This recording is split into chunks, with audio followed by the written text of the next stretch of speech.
ये हो गया काम। देखें इजी लग रहा है ना, जो पहले हमने ग्रिड बनाया था वो बड़ा कॉम्प्लेक्स था, बहुत सारे लोगों को समझ नहीं आई, इसलिए बटन मैंने ज्यादा बना के इसको आसान कर दिया।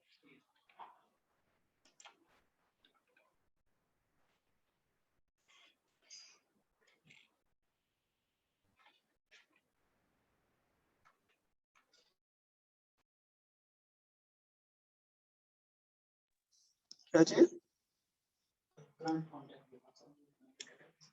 कौन सा? वो मैं दिखाता हूँ। अभी आप ये देखें, ये यहाँ काम तो हमने कर लिया ना। अगर मैं चेंज करूंगा तो ये अपडेट कर देगा। कर रहा था ना अपडेट मैं, जैसे यहाँ पे। अच्छा एक काम और करना पड़ेगा कि जब ये इसको चेंज करके लाइन नीचे आए ना वो, तो ऑटोमेटिकली इसको डिसेबल कर देगा, बाद में हम कर। मैंने क्लियर किया तो ऐड करेगा ना। मिसाल के तौर पे मैं नया रिकॉर्ड ऐड करने लगता हूँ, मिडिल नेम में छोड़ देता हूँ, मोबाइल नंबर कोई डाल देता हूँ,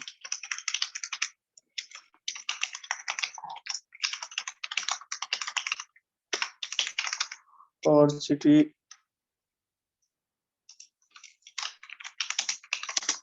ठीक। अब मैं इसको ऐड करूंगा तो आप आईडी क्या हो गया? ID zero. जीरो है तो उसने नया ऑब्जेक्ट असाइन कर दिया।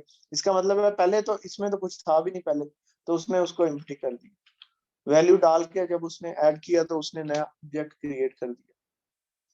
तो यहाँ पे इसलिए नहीं आ रहा क्योंकि हमने डेटाबेस को दोबारा बाइंड नहीं किया। तो डेटाबेस को दोबारा यहाँ पे बाइंड कर।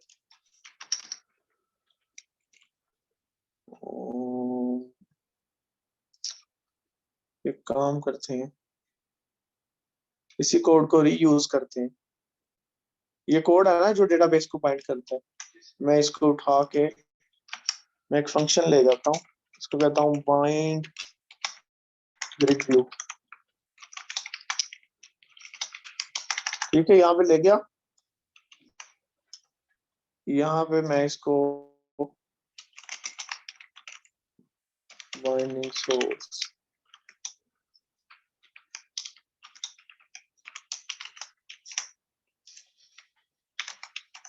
ठीक। मैं ये फंक्शन अब दो जगहों पे कॉल करूंगा, एक तो ग्रिड लोड के फॉर्म लोड के इवेंट पे, और एक मैंने यहाँ पे करना है यहाँ पे जब मैं नया रिकॉर्ड सेव करूँ।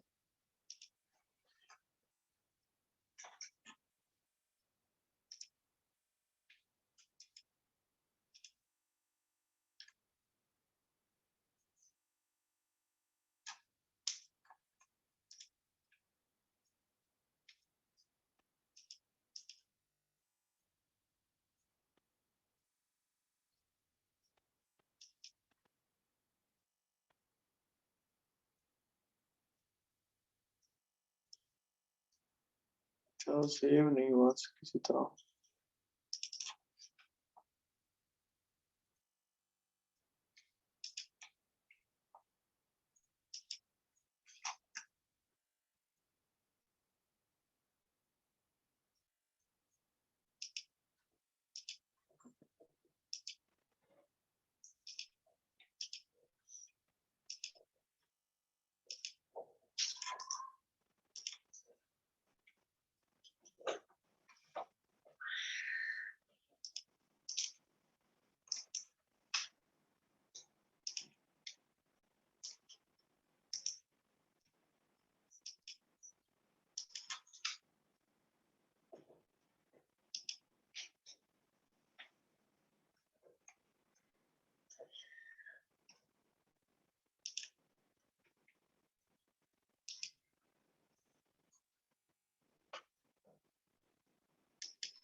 तो लंबा तो नहीं लिखा था मैंने।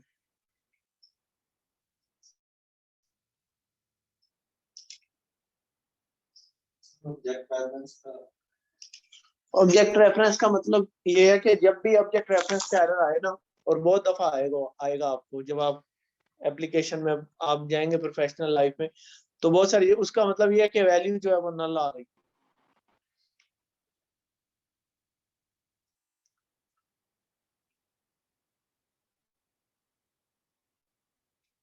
अब ये देखें, एक इंटरेस्टिंग चीज ये है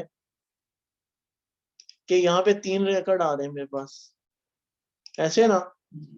यहाँ पे मेरे पास कितने रिकॉर्ड आ रहे हैं, वहां पे 4 क्यों आ रहे हैं, यहाँ पे 4 क्यों आ रहे हैं? तो इसी वजह से जब मैं इसको क्लिक करने जाता हूँ तो वैल्यू तो है नहीं, उसकी नल लगे, देखिए वो नल दिखा रहा है, तो एरर दे देता है। तो हमने लास्ट टाइम आप में से बहुत सारे लोग, हमने यहाँ पे उसकी एड और एडिटिंग और डिलीटिंग यहाँ से बंद की थी कि ग्रिड व्यू से डिलीट ना कोई कर सके।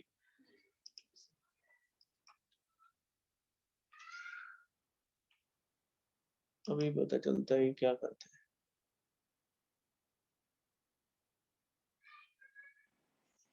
अच्छा, अभी भी आ रही,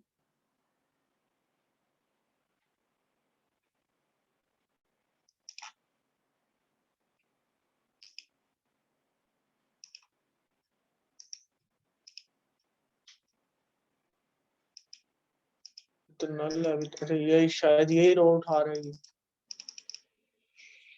एक मिनट, शायद ये उठा रहे हैं। नहीं, ये तो नहीं।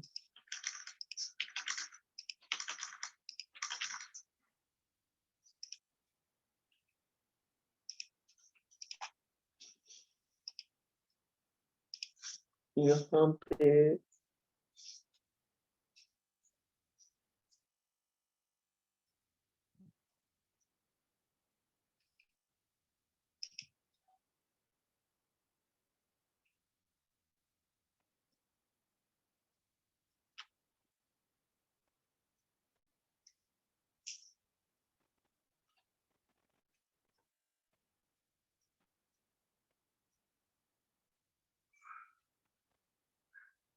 कोई वजह नहीं है कि ये रो ऐड करे इसमें।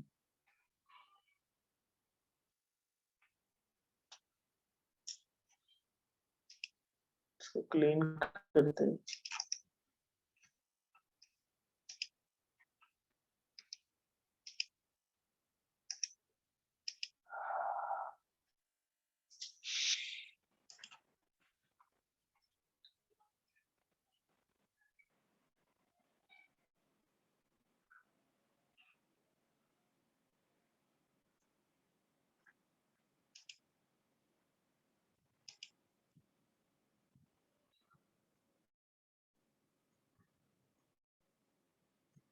देखा अब क्या हुआ, वो बाल दफा कैशे में से उठाता है, तो जब भी आप बिल्ड करें उसको क्लीन करके बिल्ड करेंगे ना,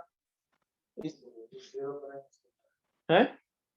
हाँ, उसको जब क्लीन करेंगे ना, वो समहाउ वो पुराना सोर्स उठा रहा है। अच्छा, लेकिन अभी भी इसका एक मसला है। मैं ईमेल में डालता हूँ कुछ भी, कहीं हम मिस्टेक कर रहे हैं, आप लोगों ने देखना है कि हम क्या मिस्टेक कर रहे हैं। देखिए ईमेल और सिटी में मैं जब इसको अपडेट करूंगा,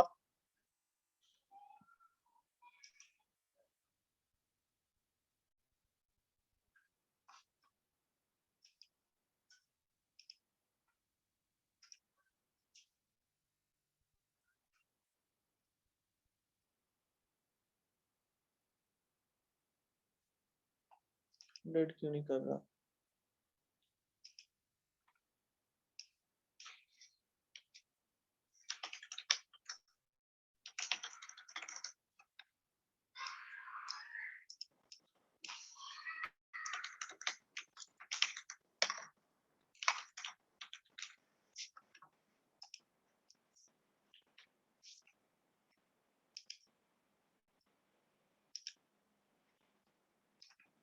आईडी की वैल्यू 3,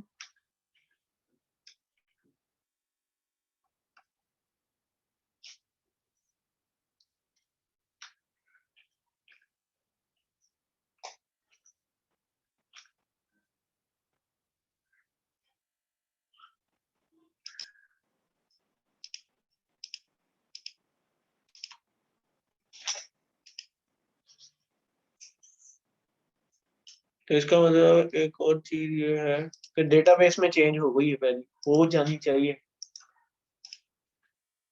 यहाँ भी नहीं हुई चेंज।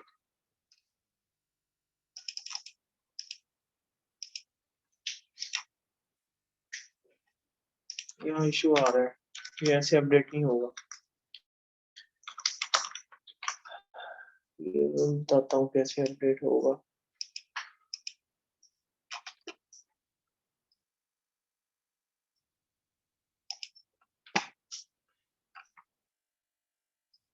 मैं कल आपको बता रहा था ना कि ये सही नहीं है, तो ये प्रॉब्लम आएगा, तो आ गया ना प्रॉब्लम।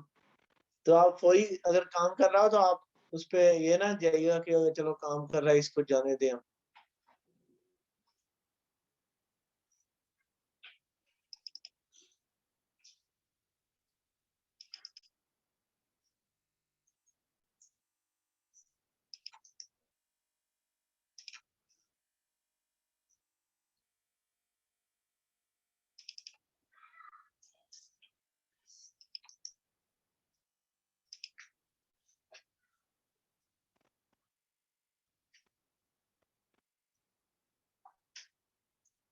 ये है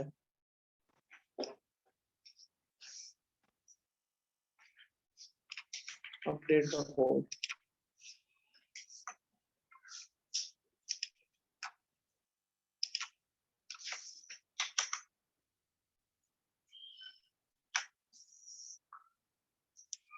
ठीक है, जगह यहाँ पे आएगा कॉन्टेक्ट।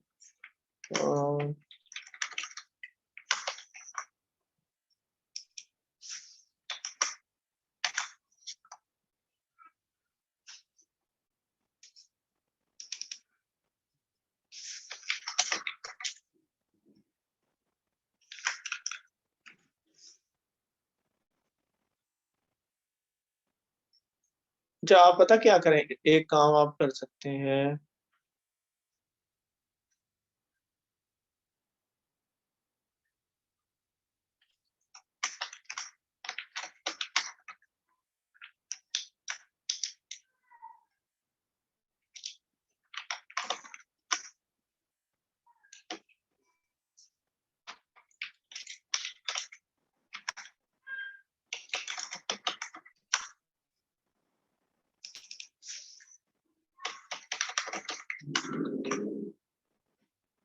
हमें इसको बताना है मॉडिफाई हो गई थी।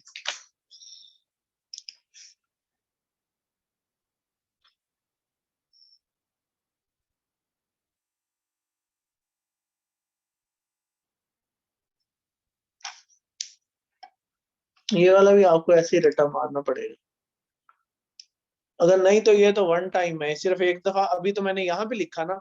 अच्छा, जब हम इसको मूव कर देंगे ना उसी फाइल में, जेनेरिक फाइल में, तब आपने सिर्फ ये एंट्री पास करनी है। जैसे अपडेट का मैंने आपको दिखाया ना, ये देखिए जेनेरिक कोड लिखा हुआ है, तो यहाँ पे टी में बताता है टी एंटिटी टाइप। तो जो एंटिटी हम भेजेंगे वो ऑटोमेटिकली इस पे अप्लाई कर देगा, हमें कुछ नहीं करने, वो हम आगे जाके ये करेंगे।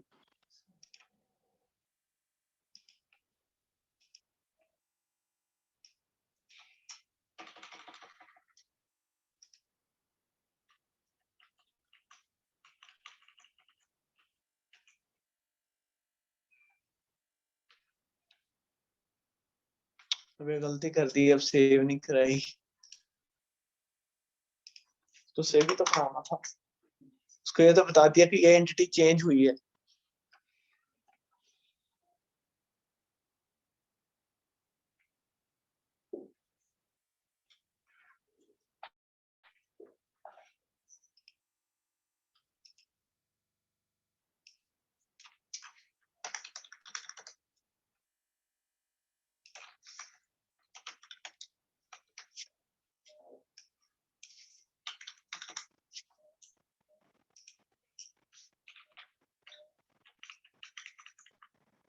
देख ले वैल्यू चेंज हुई कि नहीं हुई। अच्छा, वैल्यू चेंज नहीं हुई, क्यों नहीं हुई चेंज, आप बताएं। कौन बताएगा वैल्यू चेंज हुई।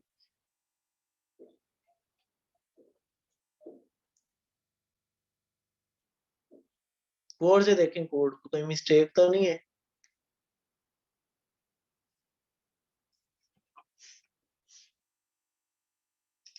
यहाँ पे मोबाइल नंबर नहीं आना था।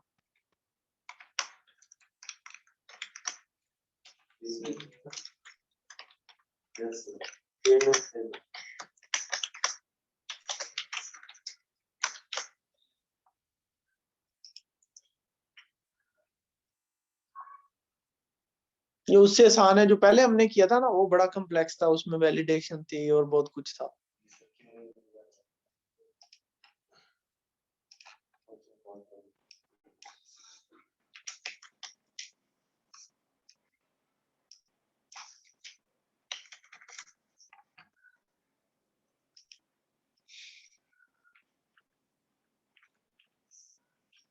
अब तो चेंज हो गई ना।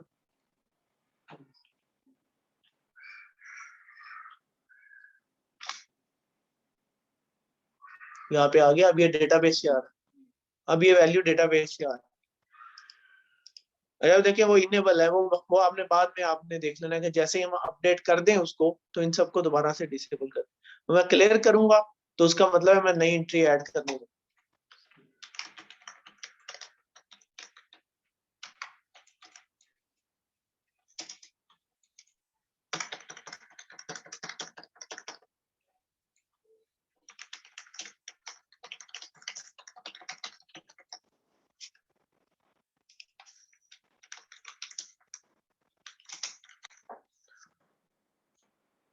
ऐड करता हूँ,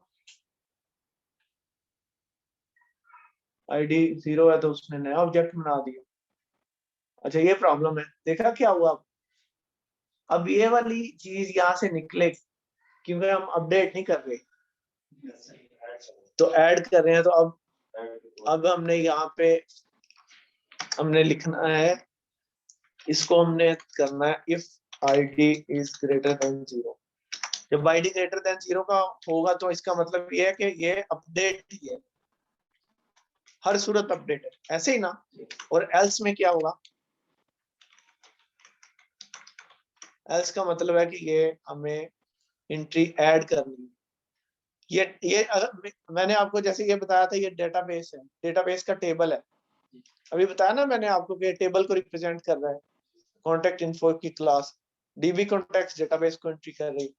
तो हमने डीबी कॉन्टेक्ट जब बताया मैंने, तो मैंने बताया कि डीबी कॉन्टेक्ट है और ये कॉन्टेक्ट इन्फो क्या चीज है, ये टेबल को रिप्रेजेंट कर रहा है। और इसकी टाइप क्या है, अगर मैं आपको इसकी टाइप पे लेके जाऊं यहाँ पे, तो अब ये देख रहे हैं आई न्यूमरेबल या आई लिस्ट है। तो इसका मतलब वो जैसे हम लिस्ट में ऐड करते थे वैसे ही ऐड होगा ना इसमें। अब ये लिस्ट है, ठीक है, ये ध्यान में रखिएगा, ये लिस्ट है और मैं इसमें ऐड कर रहा हूँ।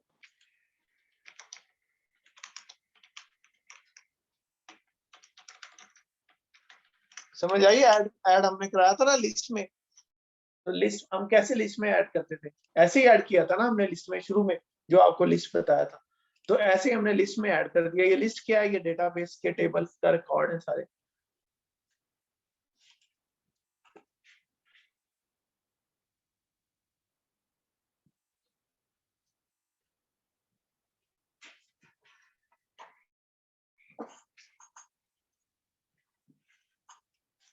मैंने क्लियर किया, ऐड किया।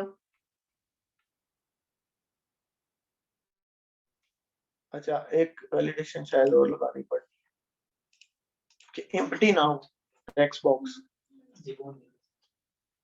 अच्छा वो हम एक बाद में काम करूंगा, जैसे टेक्स्ट बॉक्स की क्लास मैंने बताई ना, एक हम अपनी क्लास बनाएंगे टेक्स्ट बॉक्स से इनहेरिट करेंगे, उसमें हम वैलिडेशन लगाएंगे कि इस टेक्स्ट बॉक्स की वैल्यू जब भी एम्प्टी होगी, तो जब भी हम इनहेरिट करेंगे वो टेक्स्ट बॉक्स, तो ऑटोमेटिकली हमें कुछ नहीं करने की जरूरत, वो वैलिडेशन लगी हो। समझ आई, क्लियर किया मैंने। तो अब ये जैसे मैंने क्लियर किया तो वो फील्ड इनेबल नहीं, इनेबल होनी चाहिए थी ना।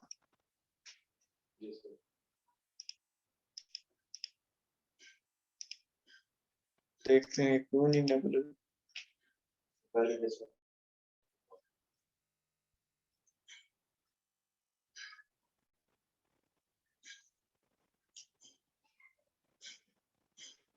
हमने ये जो काम यहाँ पे किया है, ये यहाँ पे इनेबल भी तो करनी थी। टेक्स्ट बॉक्स डिसेबल्ड है, जब मैं इसको करता हूँ चेंज, ये क्लियर का है, ये क्लियर के बटन के पीछे कोड, जब भी मैं क्लियर करता हूँ तो वो इसको तो एम्प्टी कर देता है? नहीं, उसका नेम चेंज, सॉरी, ये क्लियर का ही बटन है, लेकिन हम बटन ऐड का नाम अब ऐड कर रहे हैं ना। देखिए ऊपर जब ये चेंज का बटन है, जब मैं चेंज करता तो उसका नाम अपडेट कर देता था, चेंज ही है था ना ये।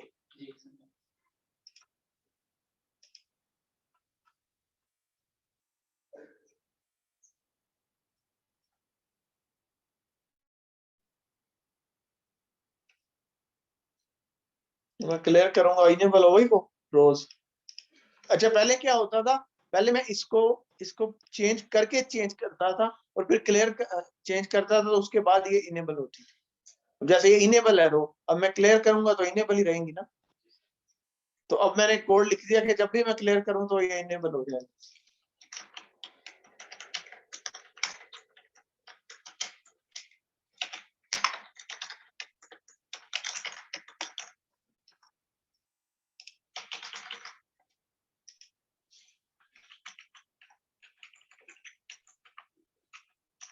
ऐड हो गई चेंजेस, बाइंड करें ग्रिड व्यू से, बाइंड हो गया, क्लियर हो गया। अब सिर्फ डिलीट का फंक्शन है, डिलीट का तो वन लाइन का कोड। जब मैं इसको, अच्छा इसको थोड़ा सा दोबारा इसको मैं आपको ओवरव्यू देता हूँ। जब आपका ग्रिड व्यू हमने जब आपकी एप्लीकेशन चली, सबसे पहले तो लोड हुआ इवेंट, पेज लोड हुआ, उसके बाद ग्रिड व्यू का हमने एक इवेंट लिखा था। जैसे हम रो चेंज करें तो वो इस लाइन का सारा रिकॉर्ड आईडी समेत वो डाल देता है। आईडी यहाँ पे आप हिडन फील्ड मैंने रखा था, बना लें, या हम आप यहाँ पे रख लें एप्लीकेशन, तो हमने यहाँ पे रखी ना एप्लीकेशन ये आईडी, तो ये वो चेंज किया, जब भी चेंज होगा तो ये हम आईडी को डाल दें। तो ठीक है, अब बटनों का काम खत्म हो गया, तो जब भी चेंज होगा तो ऑटोमेटिकली हम यहाँ पे, अच्छा अब एक बटन है उसका चेंज का, ये चेंज का बटन है, जैसे ही चेंज किया तो मैंने उसके टेक्स्ट बॉक्सेस को इनेबल कर दिया, बाय डिफॉल्ट डिसेबल है ना हमने किए हुए। तो उसके बाद मैंने बटन का टेक्स्ट चेंज करके अपडेट कर दिया। अब इसका मतलब है जब भी ये बटन क्लिक होगा तो वो यहाँ पे आएगा, तो यहाँ पे वो आईडी देख के उसको अपडेट कर देगा। तीसरा काम हमने जो क्लियर का किया, क्लियर के बटन के पीछे हमने उसका नाम ऐड कर दिया, क्योंकि जब भी हमने क्लियर किया उसका मतलब है हम नया ऐड करने जा रहे हैं। उसके बाद हमने टेक्स्ट बॉक्सेस को भी क्लियर कर दिया, और अगर वो डिसेबल हो तो हमने एहतियातन उसको इनेबल कर दिया, क्योंकि कुछ सिनेरियोज में वो डिसेबल थे। ये काम हमने यहाँ पे किया। अब रह गया हमारा डिलीट।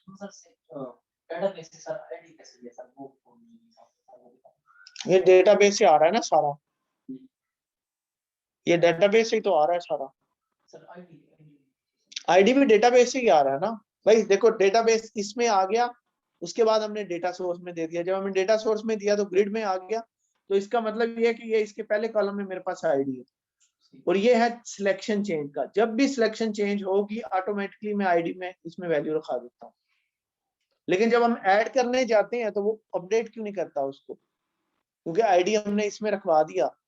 तो जब हम ऐड करेंगे तो वो तो पहले वाले को अपडेट करना चाहिए, क्योंकि आईडी में तो वैल्यू आ गई ना। अब देखें वैल्यू,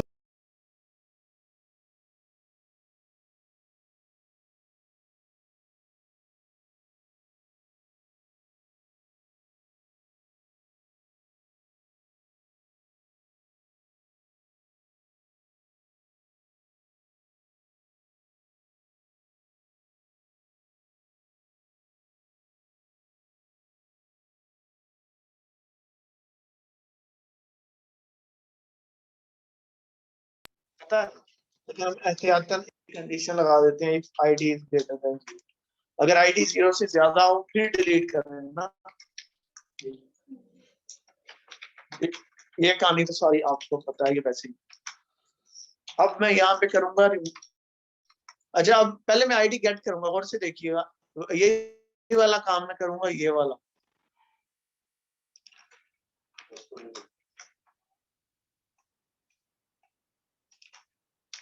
मेरे पास पहले आ गया डेटाबेस से रिकॉर्ड, वो जब डेटाबेस से रिकॉर्ड आ गया उसके बाद मैं उसको बताऊंगा ना इसको डिलीट कर, या इसको मैं कॉन्टेक्ट कर देता हूं।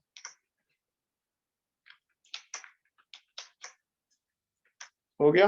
उसके बाद मैं दोबारा लिखता हूँ ये line, dot contact info dot remove. अच्छा, अब हमारे पास रिमूव की ऐसा फंक्शन नहीं था हमारे पास जो कि आईडी की बेस पे रिमूव करे।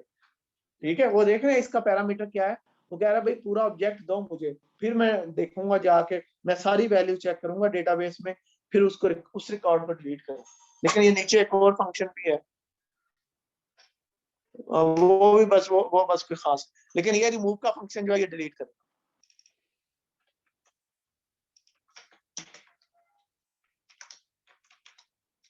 रिमूव लिखा, उसमें भी हमने यही काम किया था।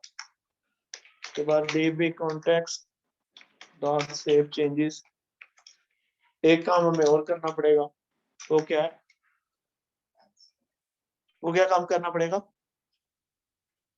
जब हमने डिलीट कर दिया ग्रिड व्यू से उसके बाद हमने क्या करना है, ग्रिड को रिफ्रेश नहीं करना।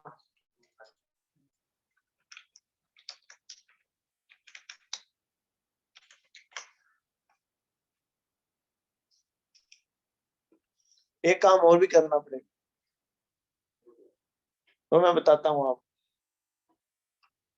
अभी हम ये बटन है ना डिलीट का, अब देखिए ये मैंने ये सिलेक्ट किया, अब ऐसे ही इसी तरह ही रहेगा काम, स्क्रीन ऐसी रहेगी।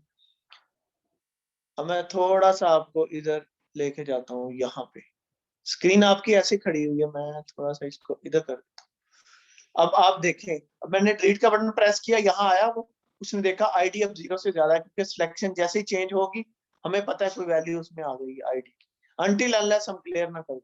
क्लियर करके हम डिलीट करेंगे तो फिर वो इधर आएगा, वो चेक करेगा आईडी 0 से ज्यादा है, नहीं तो इसको छोड़ देगा इग्नोर। अब आप देखें जब मैं इसको डिलीट पे प्रेस करूंगा तो वो इधर आया, ठीक है, उसने वो डेटाबेस से उठाया, रिमूव कर दिया, करके ग्रिड को रिफ्रेश कर दिया। उसने ग्रिड को तो रिफ्रेश कर दिया, कुछ और काम नहीं होना। इवेंचुअली देखा जाए तो हमें इसको सेट करना है, लेकिन जैसे ग्रिड की रो रिमूव होगी तो आप ग्रिड व्यू का चेंज इवेंट नहीं कॉल होगा। जब ग्रिड व्यू का चेंज इवेंट कॉल होगा ऑटोमेटिकली, फर्ज करें जैसे मैंने डिलीट कर दी रो उधर देखी, तो ऑटोमेटिकली ये डिलीट होने के बाद ग्रिड व्यू रिफ्रेश होगा तो पहली रो ऑटोमेटिक सिलेक्ट हो गई, तो जैसे सिलेक्ट होगी रो सिलेक्शन का इवेंट फायर हुआ तो वो उसने वैल्यू डाल दी, तो इसका मतलब सही है कोड, ये इसको हम चला के देखना चाहिए। डिलीट हो गई, देखा मैंने डिलीट किया ऑटोमेटिकली ऊपर वाली सिलेक्ट। अब ये पूरे का पूरा फॉर्म आपका वर्किंग कंडीशन में एक्सेप्ट, आपको इधर वैलिडेशन लगानी, उसके बाद यही काम आपको ना, मैं ऐसे करता हूँ, मैंने एक दफा ग्रिड व्यू की सारी सेटिंग कर ली, उसके कलर शलर सारे सेट कर दिए, उसके बाद मैं ग्रिड व्यू को कॉपी करता हूँ दूसरे फॉर्म में ले जाता हूँ, बल्कि कॉपी भी नहीं करता, मैं पूरे फॉर्म को कॉपी करता हूँ, एक और फॉर्म क्रिएट करता हूँ, उसको चलाता हूँ। अब मिसाल के तौर पे अगर आपने एक और टेबल ले लिया यहाँ पे, और से देखिएगा, अब ये वाला जो फॉर्म 1 है ये किसके लिए है, कॉन्टेक्ट इन्फॉर्मेशन के लिए। आप एक और फॉर्म नीचे बनाते हैं, इसी को कॉपी करके बनाते हैं, इसमें नेम स्पेसिस आपने चेंज करनी पड़ेंगी, ऊपर नेम, नेम चेंज करने के बाद एक टेबल लेते हैं आप, तो जिस जिस जगह इस फॉर्म में पूरे कॉन्टेक्ट है सारे चेंज कर देंगे, पहला काम तो ये अकल के साथ। उसके बाद ये टेक्स्ट बॉक्सेस जार है उस टेबल की फील्ड और होंगी, तो बल्कि आप ये काम ट्राई करिएगा कल। अच्छा, एक चीज जो वो रहती है वो अब मंडे को हम करेंगे, उसमें हम इसको डायरेक्ट डेटा सोर्स से बाइंड करने की बजाय हम उसको मैन्युअली रो एडिट करेंगे। ये ऐसे मैंने छोड़ दिया, शुरू में कहीं करते थे, इसमें बहुत सारे इशू आते हैं। वो इशू ये आते हैं, पहला इशू तो आपको जो मेजर इशू वो ये है कि अभी हमने आप देखें तो हमने यहाँ पे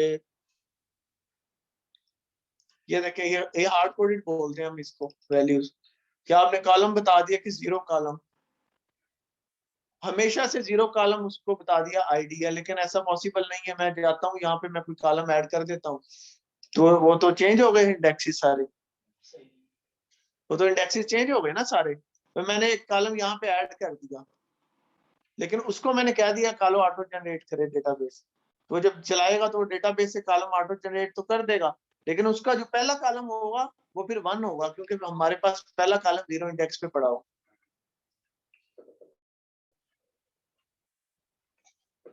ये पूरे की पूरी कॉन्टेक्ट की मैंने आपको डेटाबेस बना दी। ऐसे ही समझ लें एक एप्लीकेशन मैंने आपको बना दी कॉन्टेक्ट, जिसमें आप पूरे अपने सारे जानने वालों की कॉन्टेक्ट, छोटे छोटे इश्यूज हैं जैसे ये रीड ओनली है, ये एडिट नहीं हो, एडिट मेरा ख्याल शायद बंद कर दिया हमने, ये किया वो इस तरह की चीजें, वो आप इसको इसमें और कॉलम डालें, आप सारी इंफॉर्मेशन डाल दें, जो जो आप चाहते हैं इसमें डाल दें।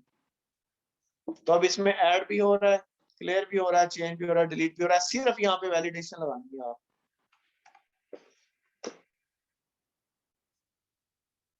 अब मैंने आपको पूरा ये बता दिया, अब आपसे मैं मंडे वाले दिन पूरा वीक, मंडे वाले दिन मैंने आपसे ये प्रैक्टिस करवानी इसकी, क्योंकि ये बेसिक चीज है जो आपको हर जगह और पता नहीं कितनी दफा अगर आपने एप्लीकेशन बनानी है ना, आपको हर फॉर्म में ये चीज इस्तेमाल हो, हर फॉर्म में आपकी ये चीज इस्तेमाल हो। तो ये आपको ये पूरा प्रैक्टिस इसकी आनी चाहिए। वीडियो मैंने इसलिए बनाई है, 40-40 मिनट की तकरीबन 2 वीडियो इसकी बनी। इसकी वीडियो में देख के कहीं डाल के मैं आपके साथ लिंक शेयर कर दूंगा। तो आपने, इसलिए कल मैं ऑफ भी इसीलिए कर रहा हूँ, बल्कि शायद आगे संडे सारे ही ऑफ हो। इसकी आपने कल बैठ के सारा दिन इसकी प्रैक्टिस करनी है, वीडियो देख के। फॉर्म बनाए हैं, सब कुछ मैंने बता दिया है, कैसे एसक्यूएल से कनेक्शन करना, एसक्यूएल लाइट से, एसक्यूएल लाइट से नहीं करना, जिसके प्रॉब्लम आ रहा है उसको भी मैंने बता दिया कि वो यहाँ पे जाके टेबल बना ले। किसी के पास कोई लेम एक्सक्यूज नहीं होगा कि मुझे कहे अच्छा ये मेरे पास ऐड नहीं हुआ, कोई मसला है तो अभी आप पूछ लें कि ये मसला है। सर जो हम एसक्यूएल में टेबल बनाते हैं, टेबल हमारा स्ट्रक्चर क्रिएट हो गया, उसके बाद आपने कुछ नहीं करना, आपने है एंट्री भी ऐड करने की जरूरत नहीं, यहाँ से ऐड करनी है आप फॉर्म से। आपने यहाँ पे आपने जाके, अब टाइम कम है वरना मैं बताता, यहाँ पे जाके आपने कनेक्शन स्ट्रिंग चेंज करनी है सिर्फ। वो मैंने कनेक्शन स्ट्रिंग डाल भी दी है, बल्कि कहीं मैंने, मुझे याद पड़ रहा है कल, मेरा ख्याल है कल मैंने शायद गिटहब पे कहीं डाली थी।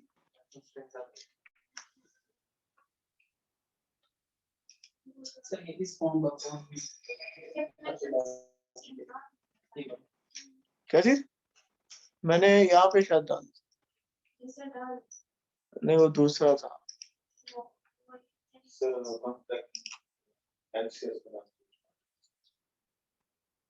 ये था, ये दोनों कनेक्शन स्ट्रिंग में कोई एक चले। ये नीचे वाली मोस्ट प्रोबेबली, ये नीचे वाली ठीक है, ये नीचे वाली चलाया, ऊपर वाली को छोड़ दे, नीचे वाली चलाएंगे, उसमें मॉडल डायरेक्ट फाइंड कर रहा हूँ, वो एडवांस लेवल का है, वो बाद में बताऊं। ये कनेक्शन स्ट्रिंग डाल, बल्कि मैं सोच रहा हूँ कि इस कोड को डिलीट करके इससे रिप्लेस कर दूं मैं।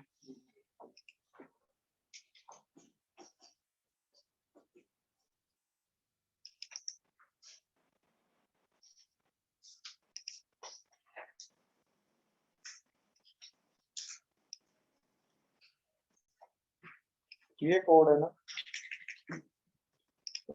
तो ये वाला, इसको पहले लेते हैं बैकअप।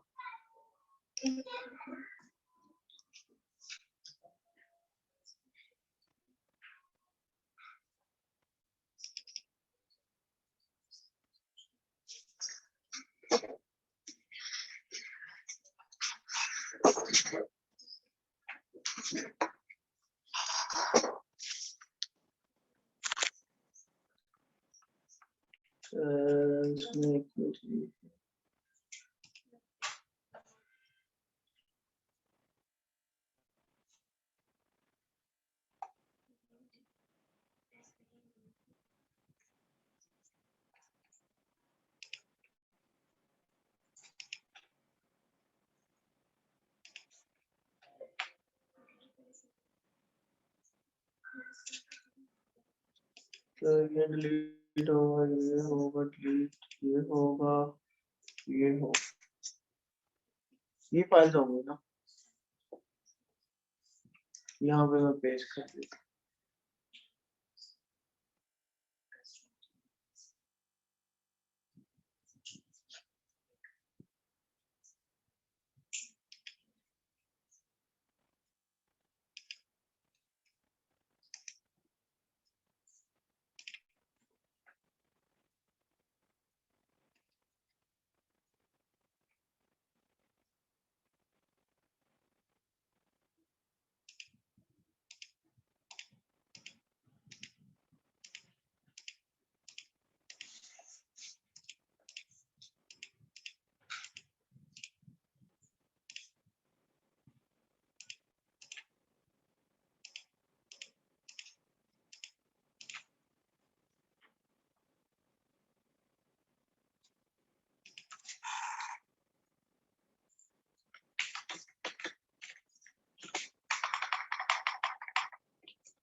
तो हो गया, पुश में प्रॉब्लम करेगा।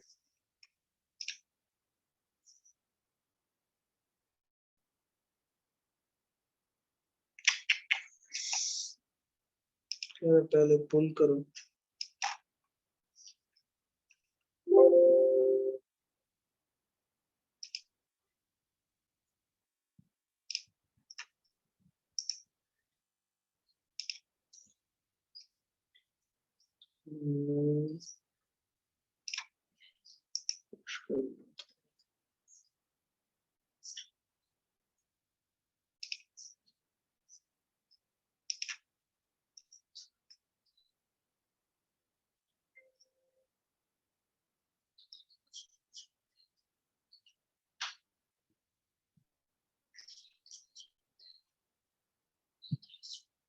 ठीक है,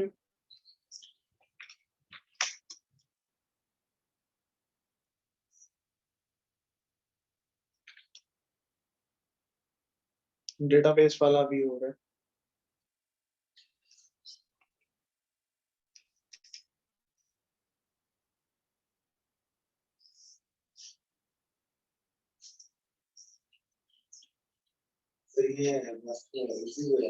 है? कौन सी? हाँ वो पहले वाली कम्प्लेक्स थी यार, तो आज इसीलिए मैंने कराया, वरना आज से मैंने आपसे कराना था, फिर मैंने कहा पहला मिक्सअप है, आपको समझ ही नहीं आ रही। अच्छा, इसमें डेटाबेस जो है वो, अब मैं डेटाबेस इसमें मैंने नहीं डाली, इसमें मैंने अभी डेटाबेस नहीं डाली, वो आपने खुद बनानी। वीडियो आपके पास पड़ी है, मैं इसमें कोड कोड डाल भी दूंगा नीचे लिंक इसके वीडियो पे।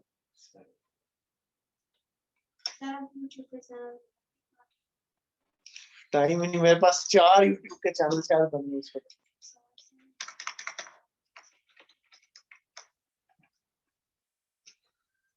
कोई कर सकता है तो मैं उसको एक, उसको राइट्स दे के मैं मॉडरेटर बना देता हूँ या एडिटर बना देता हूँ, वो वीडियो वहां पे डालता रहे।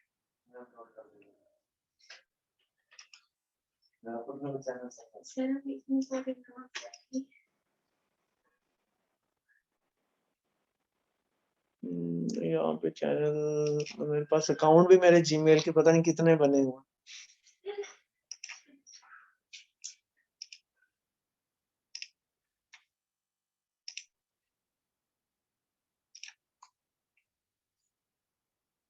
ये डेटा अपलोड हो रहा है, थोड़ा स्पीड कम है। ये वीडियो मैं डाल के ना इधर नीचे लिंक डाल दूंगा, ये लिंक प्लेस हो जाएंगे। 2 वीडियो है ना, तो मैं यहाँ पे इसका लिंक डाल दूँ दोनों वीडियो का।